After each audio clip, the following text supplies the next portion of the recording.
America के justice department ने 30 जनवरी को एप्स्टीन फाइल्स की एक नई खेप रिलीज की है। रिपोर्ट्स के मुताबिक इनमें से एक फाइल में पीएम मोदी का नाम भी आया है। 9 जुलाई 2017 का एक ईमेल है जिसे एप्स्टीन ने जेबर वाई नाम के एक शख्स को भेजा है। इसमें वो कहता है, the Indian prime minister Modi took advice and danced and sang in Israel for the benefit of the US president. मतलब प्रधानमंत्री ने सलाह ली, ट्रंप को रिझाने की कोशिश की और इसने काम भी किया। इस डॉक्यूमेंट के सामने आते ही आरोपों का दौर शुरू हो चुका है। कांग्रेस नेता पवन खेड़ा ने सोशल मीडिया प्लेटफॉर्म एक्स पर लिखा कि ये राष्ट्र शर्म का विषय है। पीएम मोदी हमारे सवालों का सामने आकर जवाब दे। सरकार की ओर से विदेश मंत्रालय ने पक्ष रखा है। एमईए के प्रवक्ता रणधीर जायसवाल बोले, हमें सो कॉल्ड एप्स्टीन फाइल से एक ईमेल मैसेज की रिपोर्ट मिली है। इसमें पीएम और उनकी इजराइल यात्रा का जिक्र है। जुलाई 2017 में पीएम और इजराइल की आधिकारिक यात्रा के अलावा ईमेल में बाकी सारी बातें एक दोषी अपराधी की बेकार की बकवास से ज्यादा कुछ नहीं है, जिन्हें पूरी तरह से नजरअंदाज कर देना चाहिए। लेकिन प्रधानमंत्री का जिक्र सिर्फ एक ही संदर्भ में नहीं है। अमेरिका के डिपार्टमेंट ऑफ जस्टिस ने जो दस्तावेज पब्लिक किए हैं उनमें अनिल अंबानी नाम के शख्स से जुड़े मैसेजेस में भी प्रधानमंत्री का जिक्र आता है।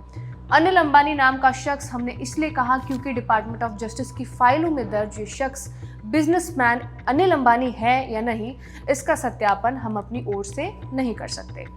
खैर, 22 फरवरी 2017 को सुल्तान बिल सुलाइम नाम के शख्स ने जेफरी एप्स्टीन को अनिल अंबानी की कॉन्टैक्ट डिटेल्स भेजी हैं।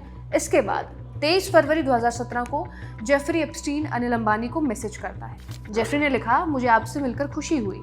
अनिल अंबानी जवाब देते हैं, मुझे भी आपसे बहुत कुछ सीखूंगा। इसके बाद एप्स्टीन ने लिखा, मैंने आपको एहूद बैराक की कॉन्टैक्ट डिटेल्स मेल कर दी हैं। मैं यही कहूंगा कि आप इनसे बात करें ताकि डिफेंस सेक्टर में किसी तरह का बिजनेस हो पाए। एहूद बैराक 1999 से 2001 तक इजराइल के प्रधानमंत्री थे। 2007 से 2011 तक वो इजराइल के रक्षा मंत्री भी रहे। 2012 में उन्होंने पॉलिटिक्स छोड़ दी थी और 2019 से फिर वो पॉलिटिक्स में लौटे। माने 2017 में इजराइल के पावर सर्कल से पूरी तरह उन्हें बेदखल नहीं किया गया होगा। आगे मैसेजेस में अंबानी लिखते हैं कि वो भारत की ओर से व्हाइट हाउस से डील करेंगे और अमेरिकी डिफेंस कॉर्पोरेशन को भी हैंडल करेंगे। इसमें उन्हें एप्स्टीन से मदद चाहिए। एप्स्टीन ने जवाब दिया, इंटरेस्टिंग, और कहा कि ये लेन देन के आधार पर ही काम होगा। अंबानी जवाब देते हैं कि इंडियन मार्केट में जो काम करे वो दिया जा सकता है। इसके बाद एप्स्टीन आगे अपने मैसेज में सिक्योर बातचीत के लिए सिग्नल ऐप इस्तेमाल करने के लिए कहता है। इसके बाद 3 मार्च 2017 को एप्स्टीन की तरफ से एक मैसेज में अंबानी को अंदरूनी जानकारी दिलाने का वादा भी किया गया। एप्स्टीन ने वॉशिंगटन में आने वाले गेस्ट की लिस्ट भी अनिल अंबानी नाम के शख्स से साझा की। दोनों के बीच अगली बातचीत जो है वो 9 मार्च 2017 को हुई। ये बातचीत रूस और यूएस की डील को लेकर हुई। उस समय अमेरिका और रूस के रिश्ते अच्छे नहीं थे। रूस ने 2014 में यूक्रेन के क्रीमिया पर कब्जा कर लिया था और 2015 में सीरिया में भी अपनी सेना भेजी थी। अमेरिका का डिफेंस डिपार्टमेंट पेंटागन उस समय रूस को बड़ा खतरा मानता था। 2017 की कई रिपोर्ट्स में पेंटागन ने यह कहा था कि रूस अमेरिका के लिए खतरा है और वो अमेरिका को कमजोर करना चाहता है। इसी समय जेफरी एप्स्टीन और अनिल अंबानी नाम के शख्स में मैसेजेस में बातचीत हुई।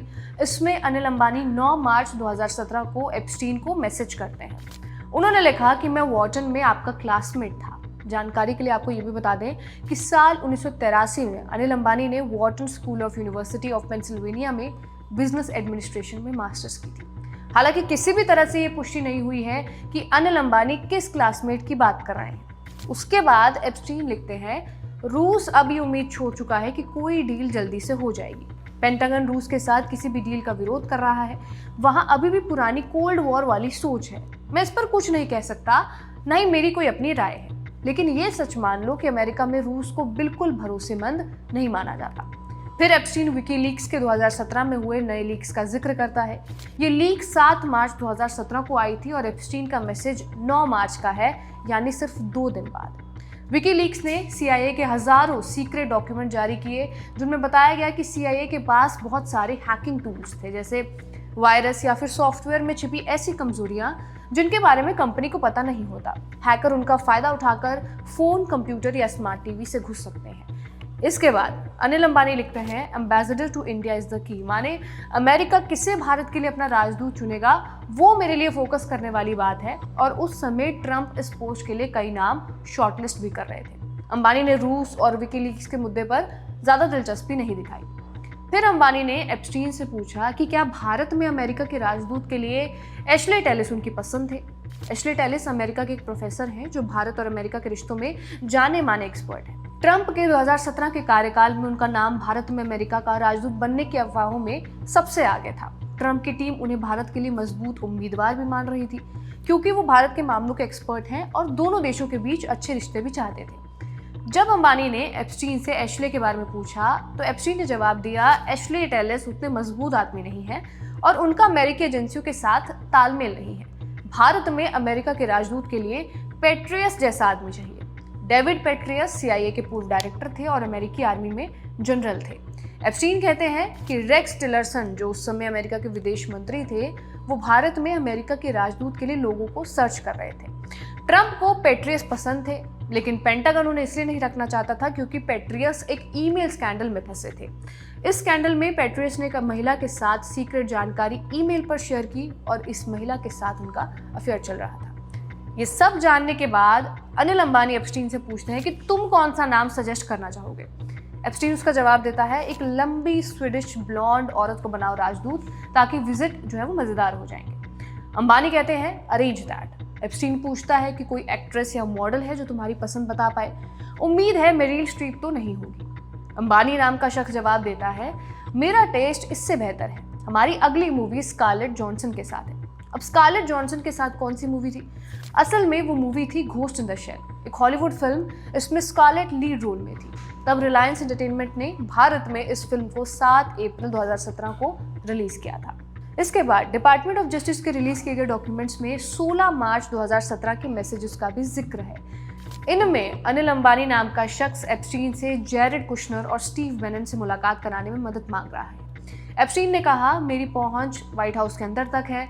एप्स्टीन ने उसी दिन अंबानी को मैसेज करके बताया कि जेरेड कुशनर और स्टीव बेनन किन से और कितने लोगों से मिलने वाले हैं। बेनन डोनाल्ड ट्रंप के पहले कार्यकाल में व्हाइट हाउस के चीफ स्ट्रेटेजिस्ट थे। एप्स्टीन ने अंबानी को यह सलाह भी दी कि उन्हें टॉम बेरेक से मिलना चाहिए। टॉम बेरेक एक रियल एस्टेट इन्वेस्टर और तब ट्रंप के काफी करीबी थे। अगले ही दिन 17 मार्च 2017 को एप्स्टीन ने टॉम बेरेक प्राइवेट नाम के एक ईमेल आईडी पर एक मेल किया। इसमें एप्स्टीन ने लिखा, अप्रैल के पहले हफ्ते में अनिल अंबानी न्यूयॉर्क आ रहे हैं। मोदी मई में आएंगे। I think you would enjoy.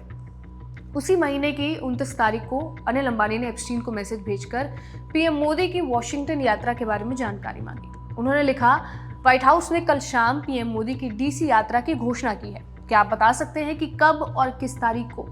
2 दिन बाद अंबानी ने फिर से फॉलो अप लिया। उन्होंने पूछा, हमारे पीएम की DC यात्रा की तारीखों पर कोई क्लैरिटी आई है? और ट्रैक 2 के बारे में भी पूछा। इनफॉर्मल चैनल्स के लिए ट्रैक 2 शब्द का इस्तेमाल होता है। 12 अप्रैल को अनिल अंबानी एप्स्टीन को मैसेज करते हैं कि अमेरिका के NSA मैकमास्टर दिल्ली आ रहे हैं और पीएम मोदी जून में अमेरिका का दौरा करेंगे। एप्स्टीन ने अंबानी से पूछा कि मैकमास्टर का फोकस ISIS नॉर्थ कोरिया है, आप उनसे क्या चाहते हैं? अंबानी ने जवाब दिया, इंडिया पाकिस्तान डिफेंस। और छोटी मोटी बातों के साथ ये पूरी बातचीत खत्म हो गई। इसके बाद 14 मई 2019 को कथित तौर पर एप्स्टीन अनिल अंबानी को मैसेज करता है। वो पूछता है कि क्या 22 मई की तारीख मीटिंग के लिए सही रहेगी? अंबानी जवाब देते हैं 23 बेहतर होगा। 23 मई 2019 को ही भारत में चुनाव का रिजल्ट आया था। इसके बाद 20 मई को एप्स्टीन ने डोनाल्ड ट्रंप के पूर्व स्ट्रेटेजिस्ट स्टीव बेनन को एक मैसेज भेजा। इसमें वो लिखता है, मोदी किसी को मुझसे मिलने भेज रहे हैं। उसी दिन का एक और ईमेल का प्रिंट आउट है। इसे जेफरी एप्स्टीन के एक असिस्टेंट ने कथित तौर पर फिर से अनिल अंबानी नाम के शख्स को भेजा है। इसमें लिखा गया है, हम कंफर्म करते हैं कि 23 मई को 4:30 बजे अनिल अंबानी जेफरी एप्स्टीन को मिलने उनके घर आएंगे। DOJ यानी कि डिपार्टमेंट ऑफ जस्टिस ने एक और डॉक्यूमेंट पब्लिक किया है। इसमें 23 मई 2019 माने लोकसभा चुनाव के रिजल्ट्स के दिन किसी शख्स की स्टीव बेनन के बीच बातचीत का भी जिक्र है। कयास लगाया जा रहा है कि ये शख्स जेफरी ही है। अब बेनन ट्रंप के सलाहकार थे नहीं, ट्रंप ने उन्हें फायर कर दिया था। लेकिन 2019 से ही बेनन एक प्रो राइट विंग पॉडकास्ट चलाते हैं, वॉर रूम के नाम से। ये ट्रंप और मागा के सपोर्ट में नैरेटिव बिल्ड करने वाला एक पॉडकास्ट है। बेनन और एप्स्टीन के बीच बातचीत में भी अनिल अंबानी का जिक्र आता है और अंबानी एप्स्टीन मीटिंग का एक तरह से कंफर्मेशन सा मिलता है। एप्स्टीन ने बेनन को बताया कि उसकी मोदी के रिप्रेजेंटेटिव से काफी इंटरेस्टिंग मुलाकात हुई। एप्स्टीन ने आगे बेनन को लिखे मैसेज में लिखा कि अंबानी ये कह रहे हैं कि मोदी से वॉशिंगटन में कोई सीधे बात नहीं करता और मोदी का सबसे बड़ा दुश्मन चीन और पाकिस्तान है। इसी बातचीत में आगे एक मैसेज और आता है। इसमें एप्स्टीन बेनन से कहता है, मोदी के रिप्रेजेंटेटिव आपके विचारों से सहमत दिखे। दरअसल उस समय स्टीव बेनन चीन के खिलाफ काफी मुखर थे। उसके अलावा वो अमेरिकी राजनीति में अच्छा खासा प्रभाव भी रखते थे। एप्स्टीन ने आगे मैसेज में लिखा कि वो मोदी और बेनन के बीच कांटेक्ट कराने की कोशिश कर रहा है। अगला डॉक्यूमेंट है 24 मई 2019 का। कथित रूप से इसमें बेनन ने एप्स्टीन को मैसेज किया है कि वो अमेरिकी हिंदुओं को साथ लाने के लिए मोदी पर 1 घंटे का शो करने जा रहे हैं। इसी मैसेज में एप्स्टीन ने बेनन को पीएम मोदी से मिलने की बात कही है। यहाँ नोट करने वाली बात यह है कि आधिकारिक रूप से पीएम मोदी और स्टीव बेनन के बीच किसी मुलाकात का कोई रिकॉर्ड नहीं है।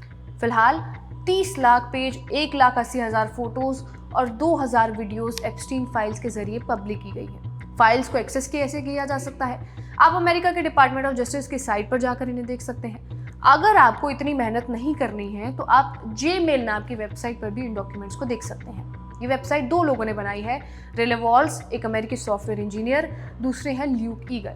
ये कीरो एआई नाम की एआई वीडियो कंपनी के को-फाउंडर हैं। दोनों ने मिलकर ये पूरी वेबसाइट बस 5 घंटे में बना दी थी। ये एक ऐसी वेबसाइट है जो बिल्कुल आपके जीमेल अकाउंट जैसी दिखती है, लेकिन इसमें जेफरी एप्स्टीन का ईमेल लॉगिन है। इसे खोलने पर आपको ऐसा लगेगा कि आप जेफरी एप्स्टीन का ईमेल चला रहे हो। इसमें जे ड्राइव में हजारों पीडीएफ डॉक्यूमेंट्स हैं, जे फोटोज में एप्स्टीन की फोटोज हैं, जे फ्लाइट्स में उसकी प्राइवेट फ्लाइट्स की डिटेल्स हैं, यहाँ तक कि जेफरी के अमेजन ऑर्डर जैसी चीज़ों का भी क्लोन बनाया हुआ है। क्यों बनाया गया है इस ईमेल को? क्योंकि डिपार्टमेंट ऑफ जस्टिस ने जो फाइल्स रिलीज़ की हैं उनमें हजारों पीडीएफ हैं। इन्हें पढ़ना और सर्च करना बहुत मुश्किल था, इसीलिए एआई का इस्तेमाल करके एक जीमेल जैसा बना दिया गया है ताकि आम लोग भी इसे आसानी से देख और पढ़ सकें। इन फाइल्स में और क्या क्या सामने आएगा इसकी अपडेट हम आपको वीडियोस के जरिए देते रहेंगे। कैमरे के पीछे सर्वेश, मेरा नाम है रिया। आप देखते रहिए खबरगांव। शुक्रिया।